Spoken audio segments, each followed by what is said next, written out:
Muy bien. Todo esto yo se los voy a ordenar y se los voy a mandar en una hojita ahí informativa, puesto que no, como les digo, no tenemos un texto para esto. Todas estas cosas son de mis anotaciones personales, ¿verdad? Que uso yo en la clase, entonces de mis manuscritos. Yo voy a tratar de poner esto en un orden para que lo puedan tener. Muy bien. Entonces, bueno, no, aquí es que estaba trabajando en esto acá. Bien. Em, Cuando nosotros hablamos de combustión, ¿verdad? Hablamos de los,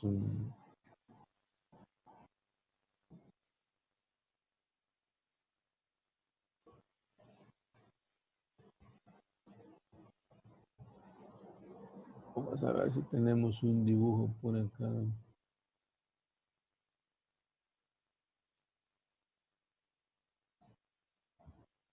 Ok, este. Estamos viendo este, ¿verdad? Sí. Ok, muy bien. Les explicaba, ¿no? El proceso de combustión ocurre y tenemos aprovechamiento, ¿verdad? Vamos a hablar del aprovechamiento primero, ¿no? ¿Cuál es el aprovechamiento que tenemos? Pues es el calor que logramos en las superficies intercambiadoras, ¿no? ¿Cuánto calor es eso? Es el que ustedes van a calcular con el ejercicio que van a hacer, ¿verdad? En función de cuánto calor debo de absorber en los sobrecalentadores, cuánto calor debo absorber en los recalentadores, cuánto en el economizador, cuánto en el precalentador de aire, ¿verdad? Cuánto en la vaporización, ¿verdad? Eh, y eso es termodinámico, ¿no? Eso es el aprovechamiento. O sea, es lo que yo aprovecho de la energía que se libera en la combustión. ¿De acuerdo? Es realmente para lo que yo diseño esto, para aprovecharlo. ¿Y dónde lo aprovecho? En el ciclo de producción de vapor, ¿verdad? Entonces, en este caso, por ejemplo, si usted se fija, no estamos considerando el precalentador de aire, porque el aire no es parte del ciclo de vapor, ¿verdad?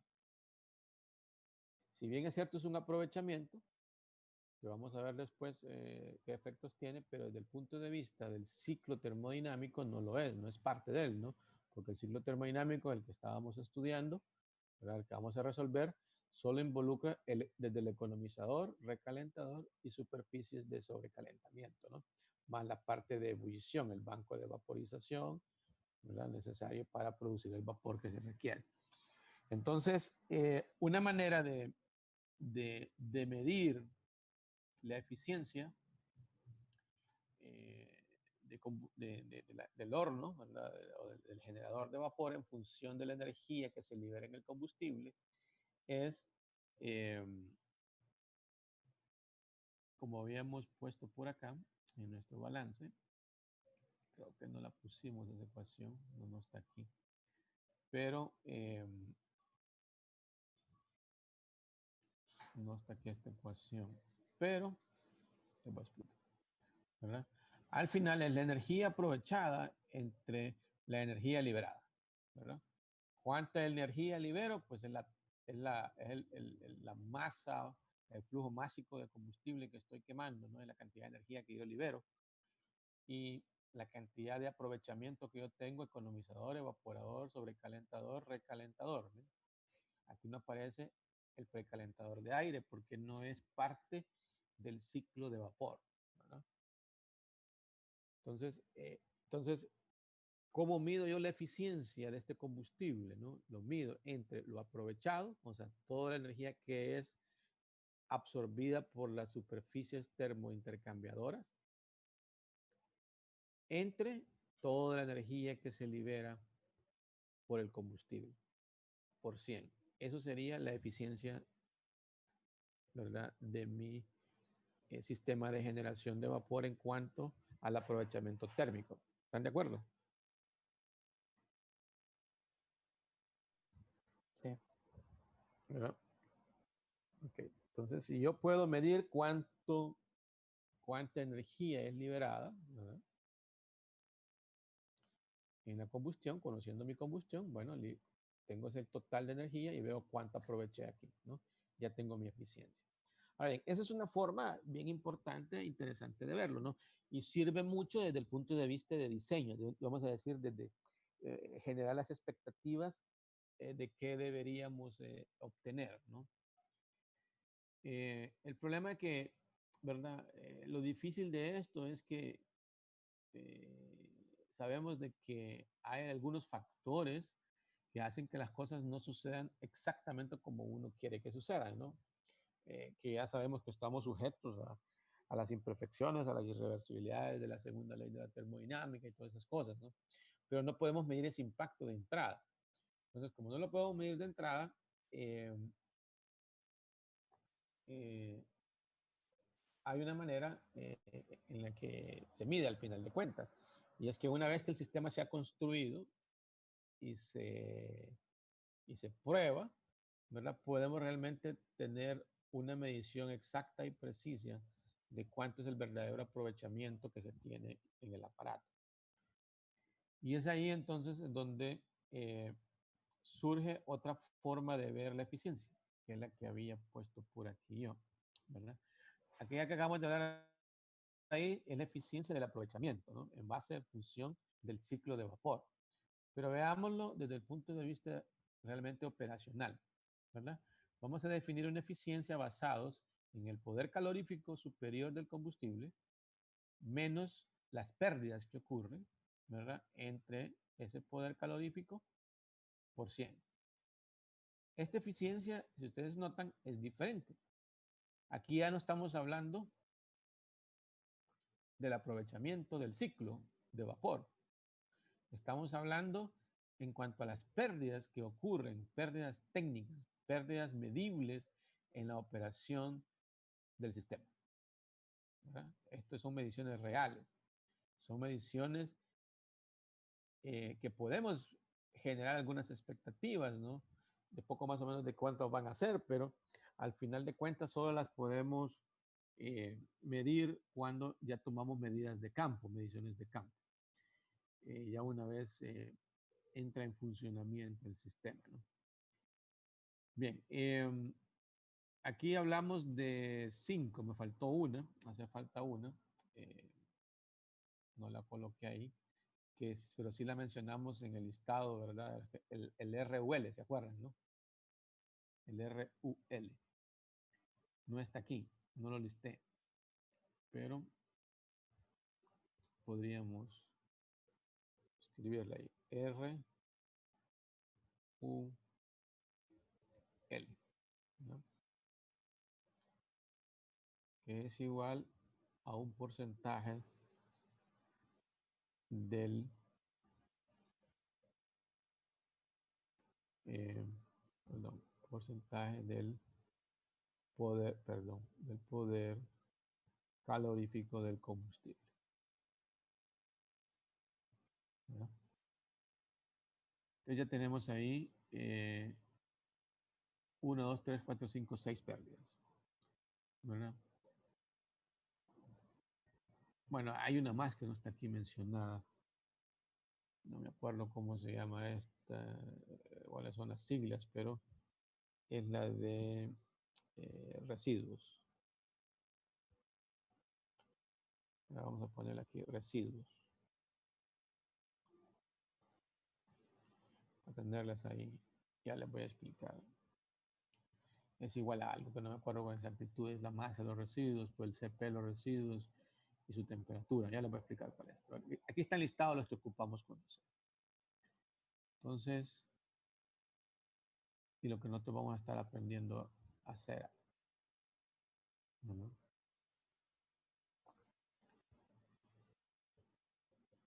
Muy bien, entonces aquí tenemos algunas pérdidas, ¿verdad? Que vamos a tener que calcular. 1, 2, 3, 4, 5, 6, 7, 8, 9, 10. Ya vamos a ver. Ok, la primera que está aquí, DGL, ¿verdad? Son las pérdidas que están asociadas a la temperatura de los gases de chimenea. TG aquí corresponde a los gases de la chimenea. O sea, ¿qué temperatura espero salir con que salgan los gases de chimenea? Y TA es la temperatura con que se ingresa el aire al sistema, ¿no? O básicamente la temperatura ambiente o lo que se llama la temperatura de bulbo seco del aire local, ¿no? Y el CP es el calor específico de los gases secos. WdG es el volumen, es el peso, es la masa de gases secos. ¿Se acuerdan que vamos a volver a cambiar aquí? Voy a ver si me traigo este dibujo para acá.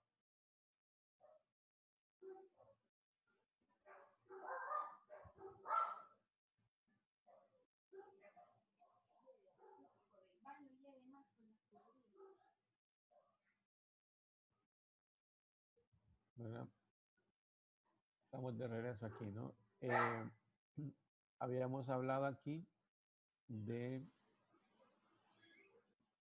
gases secos, ¿no? Gases secos. Los gases secos únicamente involucran que dióxido, monóxido, oxígeno sobrante, el nitrógeno y raras veces no vamos a considerar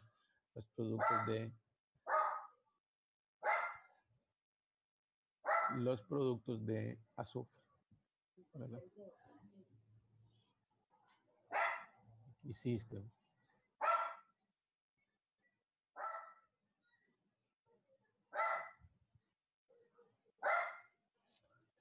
Ah, no.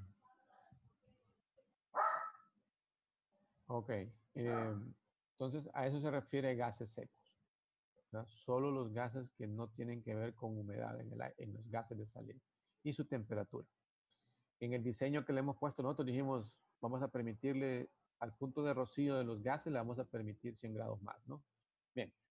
En campo, esta temperatura se mide, ¿no? En operación.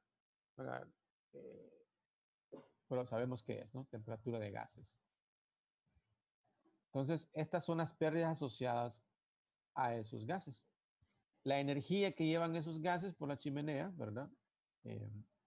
Para eso había yo sacado copia de mi chimenea aquí, ¿verdad? Esta energía que se llevan los gases aquí, pues viene producto de la combustión, ¿no? Entonces, por eso utilizamos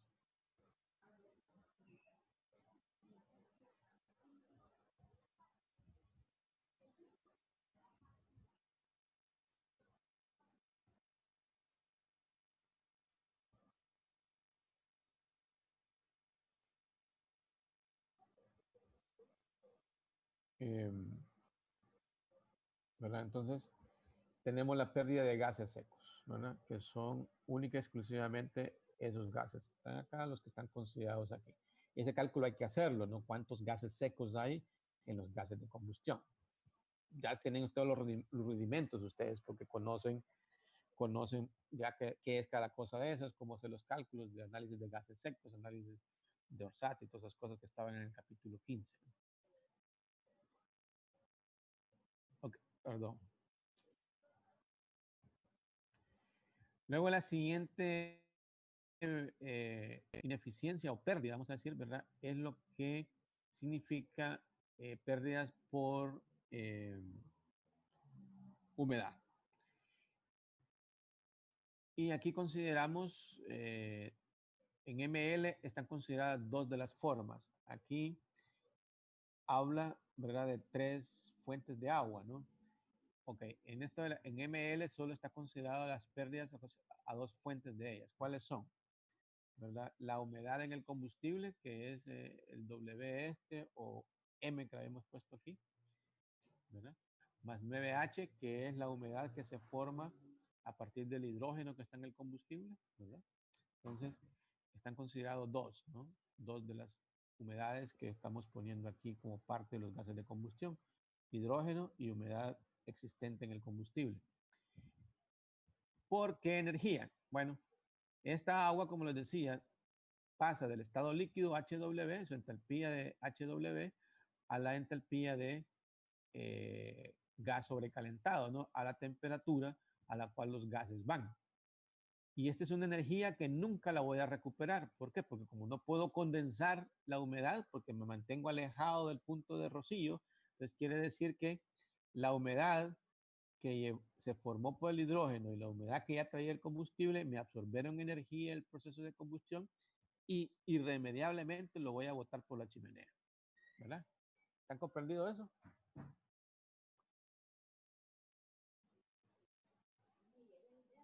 Sí. Un poco. Como un poco, vamos a ver.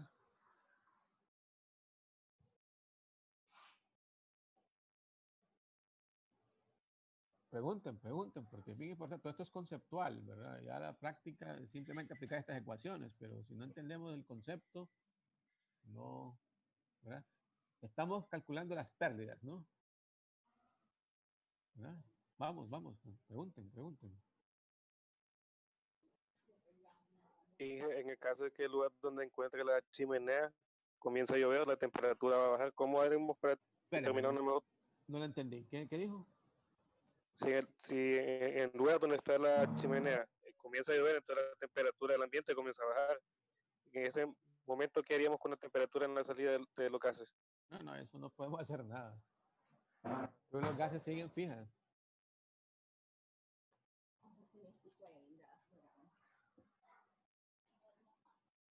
No, eso sigue fijo. No tiene nada que ver con la lluvia, con esto.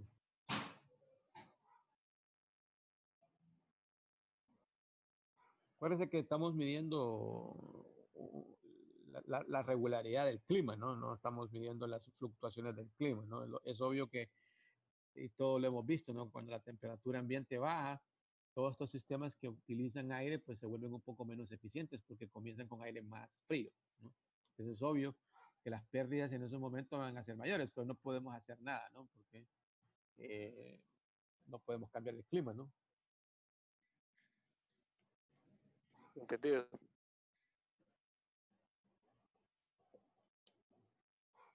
Nosotros vamos a diseñar con los registros climatológicos de un sitio, ¿no? Cuál es la temperatura ambiente promedio de un sitio, ¿no? De un lugar, de una región. Muy bien. ¿Alguien más? Repito, ¿no? Esto es importante entender qué significa cada una de estas pequeñas ecuaciones. Entonces, pérdidas por... Respecto a las entalpías, en las pérdidas por humedad, ¿en qué temperatura se evalúa? HS es la entalpía de vapor a las temperaturas de los gases, ¿no? ¿A qué temperatura va el vapor de agua? Va a la temperatura de los gases, ¿no?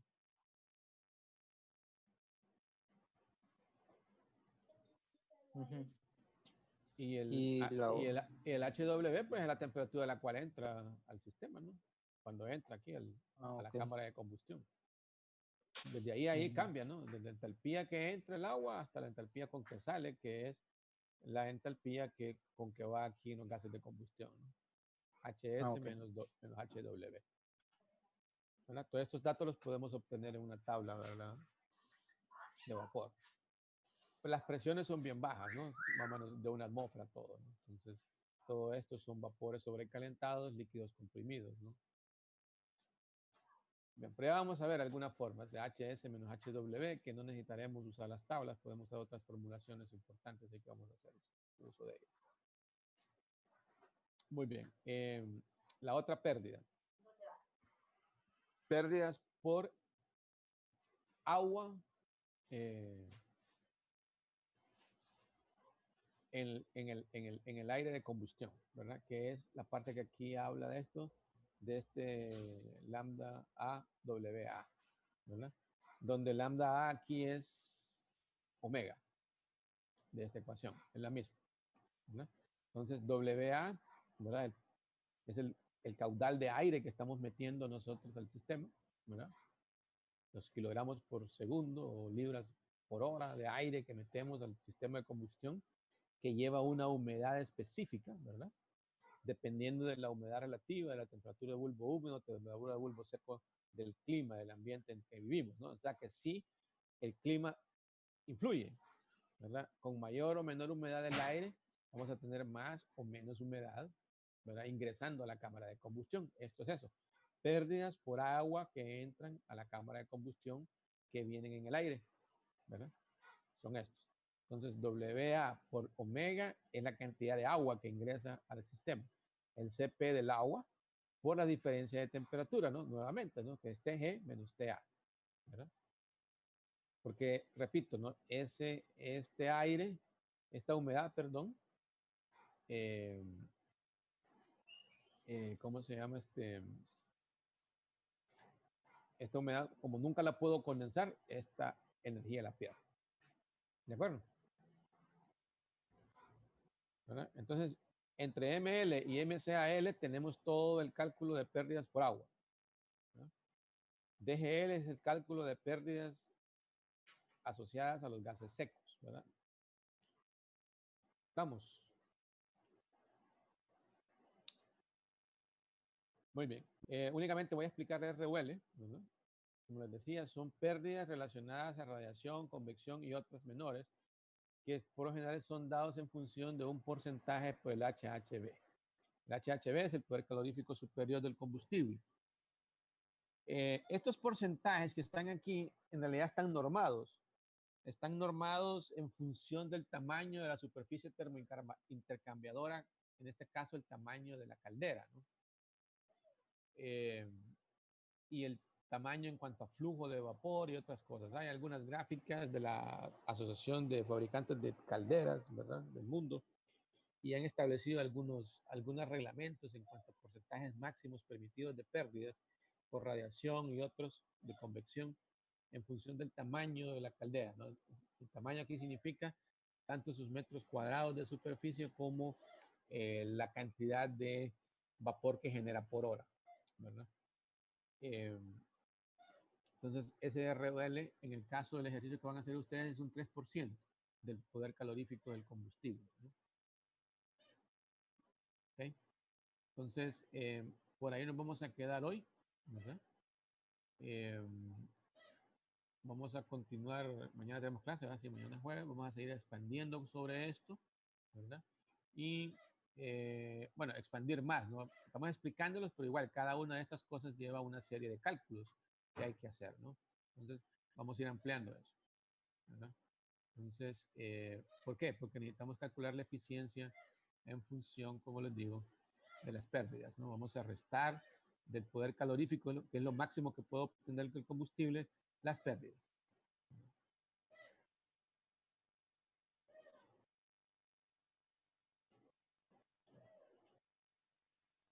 Muy bien. Entonces les dejo, les voy a compartir, ¿verdad?, las tareas de una sola vez para que ya vayan trabajando.